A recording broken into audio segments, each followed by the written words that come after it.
The North Atlantic night hung heavy with mist on May 26, 1941, as Admiral Günther Lütjens stood on the bridge of what many believed to be the most powerful warship ever constructed by human hands. Around him, the steel cathedral of the Bismarck hummed with the quiet confidence of German engineering at its absolute peak. Somewhere in the darkness beyond the viewports, British warships were hunting him with a desperation that bordered on obsession, yet inside this floating fortress, surrounded by armor plate thick enough to stop anything the Royal Navy could throw at him, Lütjens allowed himself a moment of calculated satisfaction. His ship had already proven herself in blood just days before, sending Britain's beloved HMS Hood to the bottom in a matter of minutes. Now, if he could just reach the French coast, if he could make it to the protection of German air cover and U-boat screens, this single vessel might alter the entire course of the war in the Atlantic. The radar operators had been reporting contacts intermittently throughout the evening, blips appearing and disappearing on their primitive screens like ghosts. But nothing had materialized into actual danger. When the warning came again just after sunset, another set of contacts approaching from the west, Lütjens barely glanced at the report before waving it away. He had made thousands of decisions in his long naval career, most of them correct. But this one dismissal, this single moment of certainty in the face of electronic whispers, would become the hinge upon which everything turned. The backstory of how Bismarck found herself alone in hostile waters, damaged and desperate, reveals itself in layers of hubris and miscalculation that began long before that final night. When she sailed from Gdynia on May 18th alongside the heavy cruiser Prinz Eugen, the operation carried the code name Rainabong, and its architects envisioned nothing less than a complete disruption of the Atlantic convoy system that kept Britain alive. The strategy seemed sound enough in the war rooms of Berlin. These two modern capital ships would break out into the Atlantic hunting grounds, fall upon the merchant convoys like wolves among sheep, and force the Royal Navy to scatter its forces across an ocean too vast to effectively patrol. What the German naval staff had not adequately considered was the almost pathological determination with which Winston Churchill and the British Admiralty would respond to such a threat. When reconnaissance aircraft spotted the German squadron passing through the Denmark Strait between Iceland and Greenland, the entire British home fleet began moving like pieces on a chessboard, converging from multiple directions with orders that left no room for interpretation. Find Bismarck. Sink Bismarck. Everything else was secondary. The first engagement came on May 24th in the cold waters southwest of Iceland, and for a few terrible minutes, it seemed to validate every boast the German propaganda ministry had made about their super battleship.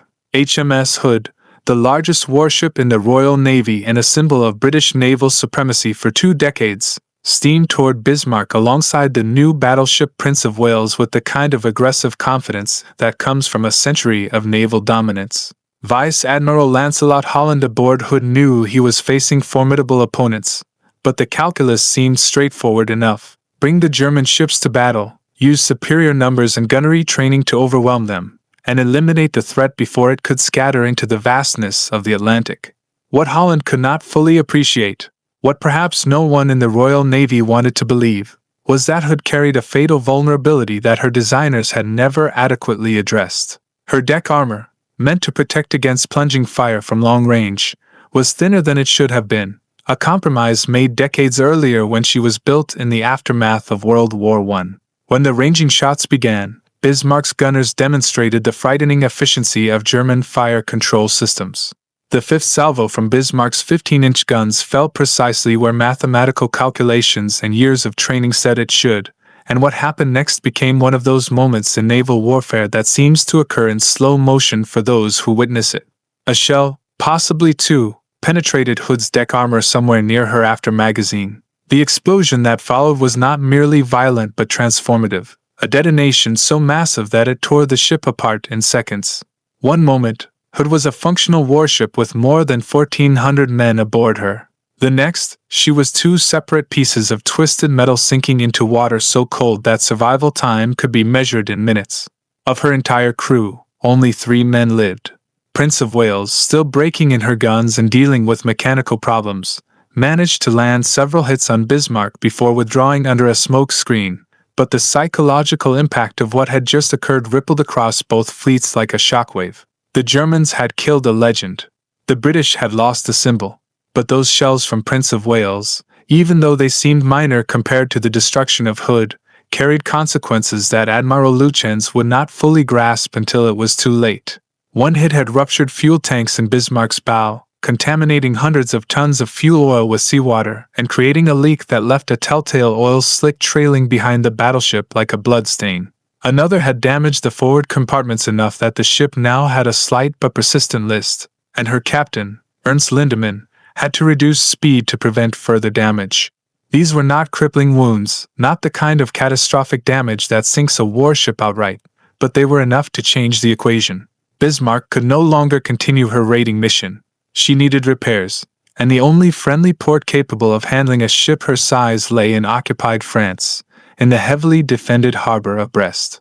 The decision to break off the operation and run for France seemed logical, even inevitable, but it meant the next several days would be a race, with the entire Royal Navy converging from every direction to prevent exactly that outcome. The pursuit became an obsession that pulled in resources from across the Atlantic and Mediterranean. Aircraft carriers altered course and steamed at flank speed to get within striking range. Battleships that had been escorting convoys abandoned their charges and turned toward the last known position of the German raider. Churchill himself followed the operation hour by hour, his mood darkening each time Bismarck managed to slip away from her pursuers. The British had the advantage of numbers and geography, but they also had to deal with the immense challenge of finding one ship in millions of square miles of ocean using the limited technology of 1941. Radar was still primitive, aircraft range was measured in hundreds rather than thousands of miles, and the weather in the North Atlantic could hide a battleship more effectively than any smoke screen. For almost a day and a half after the Battle of the Denmark Strait, Bismarck successfully evaded her pursuers, executing a maneuver that temporarily shook off the shadowing cruisers and disappeared into a rain squall that blinded British radar. When contact was lost, a kind of desperate uncertainty settled over the British fleet. They knew roughly where Bismarck should be, could calculate her probable course toward France, but the Atlantic was vast and fuel was running low on many of the pursuing ships. If they guessed wrong, if they positioned their forces incorrectly, the German battleship would slip through their fingers. The re-establishment of contact came through a combination of luck, persistence, and human error. A Catalina flying boat from Coastal Command, its crew exhausted from hours of searching across empty ocean, spotted the distinctive wake of a large warship on the morning of May 26th. The sighting report crackled across radio frequencies, pulling the scattered British forces back into coordinated pursuit, but it also revealed something that must have sent a chill through the Admiralty. Bismarck was much closer to France than they had feared, close enough that German air cover would soon be able to reach her, close enough that the window for interception was closing fast. The only British force in position to do anything about it was Force H, steaming north from Gibraltar under Admiral James Somerville, centered around the aging aircraft carrier HMS Royal. If any strike was going to be made, it would have to come from Royal's Swordfish torpedo bombers, antiquated biplanes that looked more like relics from World War I than modern naval aircraft. The irony was not lost on anyone involved. Britain's newest battleship, Prince of Wales, had failed to stop Bismarck. Now the job would fall to some of the oldest aircraft in the fleet. The first strike launched from Royal in deteriorating weather conditions demonstrated both the courage and the confusion that characterized naval aviation in this era. The Swordfish crews, flying through rain and low clouds, found a warship on their radar and pressed home their attack with determination, only to discover they had just torpedoed HMS Sheffield, a British cruiser that was shadowing Bismarck and had not been properly plotted on the strike aircraft's charts. Through extraordinary luck and the malfunction of magnetic torpedo detonators, most of the torpedoes either missed or failed to explode, and Sheffield survived what should have been a friendly fire catastrophe. The error forced a complete reassessment of the attack plan, a delay that consumed precious hours while Bismarck continued steaming towards safety. When the second strike was prepared, the decision was made to switch to contact-detonated torpedoes despite their lower reliability, and to make absolutely certain of target identification before attacking. The Swordfish would have one more chance, and everyone from the pilots to Admiral Somerville to Churchill in London knew it might be the last opportunity to stop Bismarck before she reached the protection of the French coast. Aboard Bismarck, the mood had shifted from cautious optimism to something approaching confidence, as the hours passed without further contact. The crew had been at action stations for days, nerves frayed by constant vigilance, and the knowledge that half the Royal Navy was hunting them, but the math was beginning to favor survival. Every mile covered was a mile closer to Brest, closer to U-boats, closer to the Luftwaffe umbrella that would make British attacks prohibitively costly. Lütjens had received intelligence reports about British carrier forces in the area, knew that torpedo bomber attacks were a possibility, but the weather was deteriorating and the obsolete Swordfish would have to find his ship in increasingly difficult conditions, then penetrate the wall of anti-aircraft fire that Bismarck could put up. The radar returns that afternoon showed contacts that appeared and disappeared, the electronic equivalent of shadows at the edge of vision, but nothing that looked like a coordinated attack developing. When his radar operators reported another set of contacts approaching just before sunset, Lütjens barely paused in his conversation with Captain Lindemann. The contacts were probably more phantom returns, scattered readings caused by atmospheric conditions or perhaps scattered reconnaissance aircraft keeping track of Bismarck's position, but maintaining a safe distance. There was no immediate alarm, no call to heightened readiness, just a notation in the log and a continuation of the grinding routine of running for home. What Lütjens could not see, what his radar could only hint at, was the determination driving those contacts forward through weather that should have grounded any sensible aircraft. The 15 Swordfish of the second strike had launched from Ark Royal into conditions that made flying an act of faith as much as skill.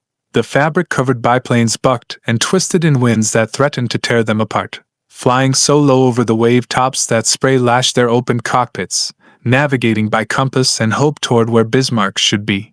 Each aircraft carried a single 18-inch torpedo slung beneath its fuselage, a weapon that required the pilot to fly straight and level for the final approach, maintaining precise speed and altitude while the target threw up everything it had to knock them from the sky.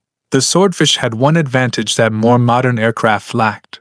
They were so slow, so anachronistic, that the sophisticated fire control systems aboard Bismarck had difficulty tracking them. The computers and mechanical calculators designed to predict the position of fast-moving targets kept overshooting, trying to lead aircraft that weren't moving fast enough to need that much lead. The attack, when it came, developed so rapidly that Bismarck's crew barely had time to man their anti-aircraft stations before the first Swordfish were already in their torpedo runs. The biplanes came from multiple directions, low over the water, spreading Bismarck's defensive fire across too many targets to effectively stop them all. The sky filled with tracer fire and shell bursts, creating a curtain of steel through which no aircraft should have been able to penetrate, but the Swordfish kept coming with a stubbornness that bordered on madness. One after another, they steadied onto their attack headings, dropped their torpedoes, and peeled away through the anti-aircraft fire. Most of the torpedoes missed, running past Bismarck's bow or stern as she maneuvered to avoid them, but numbers and probability were against her. With multiple aircraft attacking from different angles, avoiding every torpedo required both skill and luck in equal measure. The watchers on Bismarck's bridge could see the tracks in the water, pale lines of bubbles marking the path of incoming weapons, and for a few seconds it seemed as though the battleship might dodge them all through a combination of hard rudder and forward momentum. Then one torpedo struck amidships, the explosion sending a shudder through the massive hull but causing no apparent significant damage. The armor belt held, the damage control systems functioned as designed, and for a moment it seemed like Bismarck had weathered the attack successfully. But then came the hit that changed everything, a torpedo that struck aft, near the stern, at the worst possible point on the entire ship.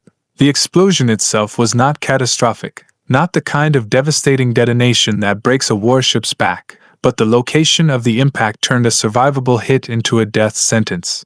The torpedo detonated close to Bismarck's steering gear, the complex mechanical system that controlled her massive rudders, and the shock wave that propagated through the surrounding structure jammed the rudders at about 12 degrees to port.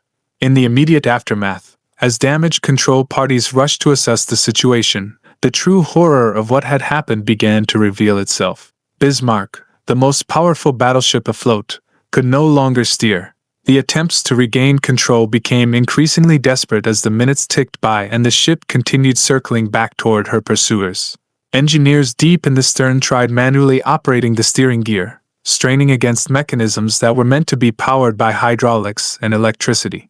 Divers went over the side in the cold Atlantic waters trying to jury-rig emergency steering, working against time and temperature that made sustained effort almost impossible. The propeller shafts were manipulated, using differential thrust to try to force the ship onto the desired heading, but Bismarck was too large, moving too fast, and the jammed rudder kept dragging her around in a slow circle that pointed her bow back toward the northwest, back toward the British fleet.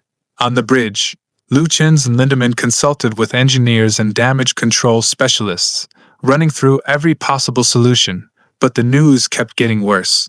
The steering mechanism itself was not destroyed, not in a way that made repair impossible, but it was jammed in a position that neutralized every attempt to compensate. The more they tried, the clearer it became that Bismarck was trapped in a death spiral, literally and figuratively circling back toward her doom. The realization of what had happened rippled through the British fleet with an almost inverse reaction to the despair now settling over Bismarck. The shadowing cruisers that had maintained contact through the night reported that the German battleship's course had become erratic, that she seemed to be moving in circles rather than maintaining her heading toward France. Reconnaissance aircraft confirmed what the surface ships were reporting. Bismarck was crippled, not sinking but no longer able to run, and the entire British pursuit force could now close in for the kill. The battleships King George V and Rodney, which had been struggling to catch Bismarck before she reached the French coast, suddenly found themselves in perfect position to bring her to battle at first light. Admiral John Tovey, commanding the home fleet from King George V, gave orders for a night destroyer attack followed by a battleship engagement at dawn, a methodical execution of a helpless opponent rather than the desperate stern chase it had been hours before. For the crew of Bismarck, the night that followed was one of psychological torture, knowing that morning would bring overwhelming force against which they had no defense. Unable to run and unable to effectively fight back against enemies who could stand off at range and pound them into scrap. The destroyer attacks through the night were more harassment than serious attempts to sink Bismarck, but they served the purpose of keeping her crew exhausted and demoralized, denying them sleep and rest before the main battle. Torpedoes streaked through the darkness, most missing but a few hitting, causing damage that accumulated across multiple compartments. The lack of steering meant Bismarck could not effectively maneuver to avoid the attacks or position herself to bring her main armament to bear. She was a tethered target, twisting and turning according to the dictates of her jammed rudder rather than tactical necessity. When dawn broke on May 27th, gray and cold and miserable, the British battleships appeared on the horizon like approaching thunderclouds, their silhouettes unmistakable and their intent absolutely clear. At ranges where Bismarck's guns could theoretically reach them, King George V and Rodney began the systematic destruction of what had been the pride of the Kriegsmarine. The final battle was less a fight than an execution, though Bismarck's crew maintained their discipline and continued fighting even when continued resistance became pointless. The British battleships worked methodically, their fire control refined through decades of naval tradition and improved by modern technology. Shell after shell crashed into Bismarck's superstructure, destroying fire control positions, killing gun crews, turning the upper works into a twisted wreck of shattered steel. The armor belt that had protected her so well during the encounter with Hood now worked against her, keeping her afloat long after she ceased to be a functional warship, prolonging the agony as the British continued pouring shells into an opponent who could no longer effectively shoot back. One by one, Bismarck's main turrets fell silent, their mechanisms destroyed or their crews killed. Fires raged across multiple decks, smoke pouring from dozens of holes in her hull and superstructure. Still she floated, her engineering spaces still functioning despite everything happening above them, her engines still turning even though there was nowhere to go. When the British finally ceased fire, not because Bismarck had surrendered but because they were running low on ammunition and fuel, the battleship was a smoking wreck but still stubbornly afloat. The final act came from within rather than without. Scuttling charges were set throughout the ship, open sea cocks allowing the Atlantic to flood compartments that shells had failed to fully penetrate, and the crew began abandoning ship into waters so cold that survival time could be measured in minutes. Bismarck's bow began rising as the stern settled lower, water pouring into the engineering spaces, and then with a final lurch she rolled to port and disappeared beneath the waves. Of the more than 2,000 men who had sailed from Germany just 9 days earlier, fewer than 120 survived, pulled from the water by British ships before U-boat warnings forced them to abandon the rescue effort, and leave hundreds of men still in the water to die of exposure. The 15 minutes between the moment Lütjens dismissed the radar warning and the torpedo hit that jammed Bismarck's rudder represented the fulcrum point of the entire chase, the moment when confidence transformed into catastrophe. If he had taken the warning seriously, if he had ordered the ship to full action stations and begun aggressive maneuvering even before the Swordfish were visually sighted, the outcome might have been different. The torpedoes might still have been launched, but from less advantageous positions, with less coordination, against a target already taking evasive action. The probability of a hit in precisely the location needed to jam the steering gear was never high to begin with, making that shot more difficult. Forcing the Swordfish to attack through heavier fire from a fully alerted ship might have been enough to prevent the one hit that mattered. But Lütjens had been operating on incomplete information and reasonable assumptions that turned out to be wrong. His radar had been giving false contacts all day. The weather was deteriorating. The British carrier forces seemed to be keeping their distance. Every piece of evidence suggested that if an attack came, it would come later, under better conditions, or perhaps not at all if Bismarck could just maintain course and speed for another 12 hours. The tragedy of Bismarck extended beyond the tactical errors and operational failures to touch something deeper about the nature of naval warfare and the transition between eras. She represented the culmination of battleship design, the perfection of a concept that was already becoming obsolete, though few recognized it at the time. The ships that ultimately killed her were no more modern or powerful than she was. King George V and Rodney were products of the same design philosophy, floating gun platforms meant to dominate through armor and firepower. But the weapon that crippled her, the obsolete Swordfish biplane carrying a simple torpedo, pointed toward a future where aircraft carriers rather than battleships would dominate naval warfare. The expensive armor that kept Bismarck afloat long after she should have sunk could not protect the vulnerable steering mechanism that became her Achilles heel. All the advanced fire control and powerful guns in the world meant nothing once she lost the ability to maneuver. In a very real sense, Bismarck's sinking marked not just the loss of one ship but the end of an era in naval warfare, though the final lessons would take years and thousands more deaths to fully absorb. For the British, the destruction of Bismarck became both a moment of triumph and a cautionary tale about the costs of vengeance. They had hunted her with a determination that pulled resources from across the Atlantic, risked ships and men, and ultimately succeeded in the objective of removing the threat. But the pursuit had consumed enormous quantities of fuel oil at a time when every gallon was precious, had exposed major warships to U-boat attack, and had demonstrated the vulnerability of even the most powerful surface vessels to air attack. The loss of Hood still stung, a wound to British pride that Bismarck's destruction could only partially heal.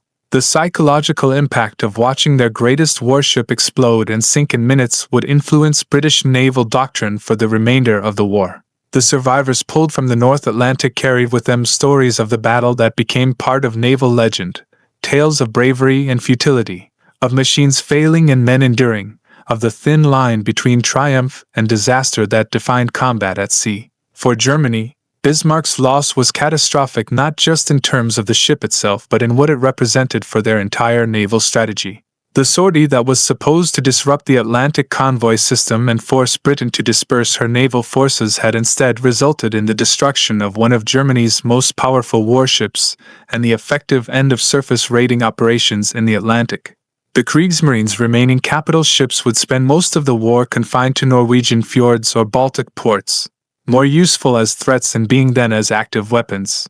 The resources invested in building Bismarck and her sister ship Tirpitz might have built dozens of U-boats, or hundreds of aircraft, weapons that proved far more effective in challenging British control of the Atlantic. Admiral Lütjens went down with his ship, joining the 2,000 men for whom Bismarck became a tomb rather than a weapon. But his final decisions echoed through the remainder of the war as object lessons in the costs of overconfidence and the danger of dismissing warnings that seemed improbable.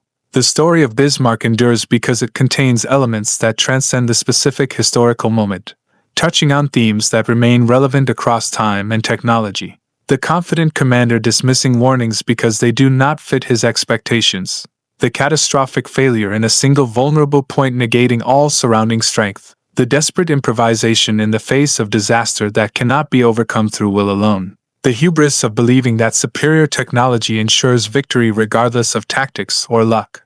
These patterns repeat across military history because they emerge from fundamental aspects of human nature and the nature of conflict itself. Bismarck was a magnificent ship, possibly the most powerful battleship afloat when she sailed on her first and last mission, but magnificence proved insufficient against determined opponents exploiting the narrow margins between success and failure.